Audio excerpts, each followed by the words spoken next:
We recently spent a day in Mashiko, a pottery town in Tochigi Prefecture about 2 hours north of Tokyo. Mashiko became known for ceramics in the mid-1800s, when local clay was found to be ideal for making durable, practical pottery. Today, the town has more than 100 active potters and a reputation for being open to visitors who want to learn. At the station, we met Venice, a potter originally from the Philippines who moved to Japan to focus on ceramics. She now lives in Mashiko and runs Workshops in Mashiko by Venice, a program that connects travelers with working potters while helping promote the town's craft culture. She took us to a shared community studio used by several local potters, gave us clear instructions about the process, how to prepare the clay, center it on the wheel, form the basic shape. She's a skilled potter and a patient teacher, explaining each step in a way that made it easy to follow along.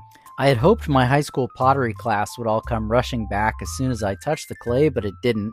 Turns out the basics fade pretty quickly after a couple decades or so. We did, however, have a surprise visitor who decided to supervise the session. Sam also made a mental note to ditch the long nails for next time.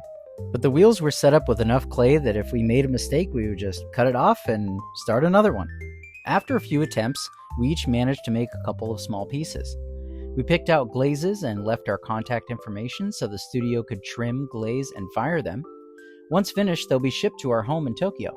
Venice mentioned that the studio often welcomes volunteers to help with daily tasks like finishing pieces and maintaining the space, and there's even a small room available for visiting potters who need a place to stay overnight.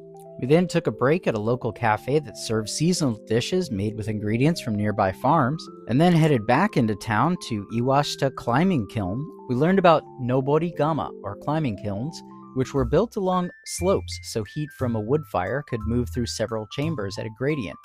They allowed potters to fire many pieces at once and became common in towns like Mashiko. The owner also showed us a modern gas kiln that he uses today, illustrating how traditional methods have adapted over time. Mashiko remains one of Japan's most active pottery towns, supported by both longtime locals and newer artists from around the world. Venice's workshops are part of that effort, giving people a hands-on look at how pottery is made and helping keep the craft accessible to anyone who wants to learn. It was a simple, enjoyable day that offered a real look inside Japan's living pottery culture.